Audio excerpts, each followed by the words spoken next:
प्रभु जी, मैं आपका बिल्कुल भी ज्यादा समय न लेते हुए 2-3 मिनट के लिए इधर का जानकारी सभी को देना चाहेंगे। प्रभु जी, आज हम जिस पवित्र भूमि पर आए हैं, इस पवित्र भूमि का नाम है ज्योति सर।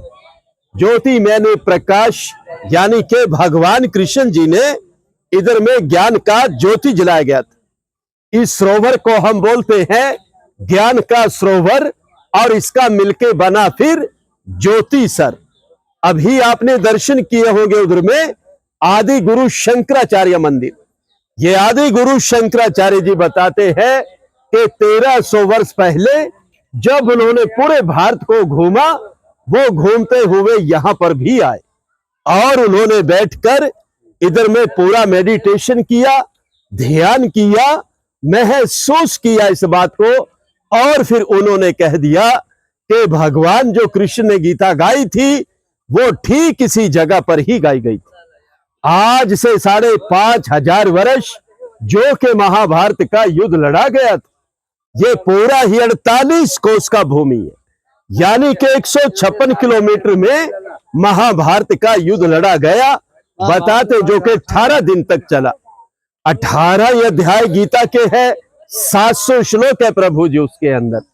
आज जितना भी श्रद्धालु इधर में दूर दराज से आता है, चाहे वो मुंबई से आता है, दिल्ली से आता है, चंडीगढ़ से आता है, नेपाल से आता है, जम्मू से आता है, वो भारत का किसी भी कोने से आता है, और आने के बाद वो एक ही बात पूछता है कि हमें वो लाल मिट्टी तो बताइए कि किधर है, क्योंकि उस समय बहुत ही भयानक युद्ध हुआ था और युद्ध के कारण ही वो पूरा का पूरा धरती लाल हो गया था। लेकिन आज वो लाल धरती अब हमें यहां पर दिखाई नहीं देता है। क्यों नहीं देता? जिस तरह से कहते पहाड़ों का पानी आता गया, मिट्टी आती गई, वो परतदा परत बनता गया, और जो लाल मिट्टी था वो धीरे धीरे करके गहराई के अंदर चला गया और दूसरा मिट्टी ऊपर आता चला गया। इसलिए हमें वो दिखाई अब नहीं देता है।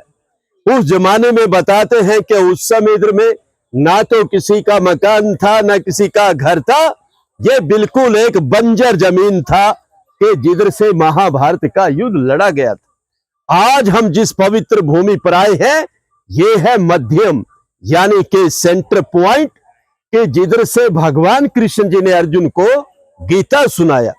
जब अर्जुन को इधर में आके मोह हो गया कि मेरे चाचा, मेरे दादा, मेरे बंधु मेरे अपने तो है प्रभु, मैं मारूं तो किसको मारूं, तो भगवान कृष्ण जी ने फिर इस जगह से कह दिया, अर्जुन अगर तू नहीं मारेगा तो मारे ये सब जाएंगे, इसलिए उठो और युद्ध का तैयारी करो।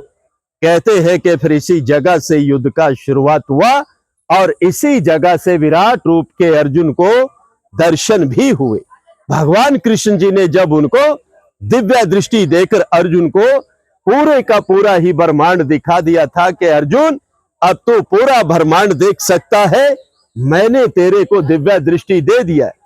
कहते हैं कि फिर इसी जगह पे आके अर्जुन का जो मोह था वो पूरी तरह से भंग हो चुका था। इसी जगह से युद्ध का शुरुआत हुआ और अंत में आके युद्ध यहां समाप्त हो गया। जिस पेड़ के नीचे प्रभु जी अभी आप दर्शन करके आए थे, जो रथ के सामने पेड़ है, ठीक उसी पेड़ के सामने ही भगवान कृष्ण जी ने अर्जुन को गीता सुनाया था, और गीता सुनाते समय वो पेड़ भी सदा सदा के लिए अमर हो गया था, और तभी उस पेड़ का नाम पड़ा अक्षयवट। अक्षय मैंने जिसका क्षय ना हो, जो खत्म ना हो, हमेशा हमेशा के लिए जो जिंदा रहता है, अमर रहता है, उसको हम अक्षयवट बोलते हैं। बहुत सारे श्रद्धालु आते हैं, पेड़ को नमस्कार करते हैं, और जो उनकी मनोकामनाएं होती है वो इधर से पूर्ण किया जाता है। प्रभु जी आप जाएंगे तो जाते समय आप पेड़ का परिक्रमा भी कर सकते हैं। उसमें एक मंत्र बोला जाता है, ओम नमो भगवते वासुदेवाय। इसी प्रकार से हम चाहेंगे कि आप विराट रूप का भी परिक्रमा कर सकते हैं प्रभु जी। ऐसा इधर का जानकारी है। सुनने के लिए और समय के लिए आपका बहुत बहुत धन्यवाद। बोलिए कृष्ण भगवान की।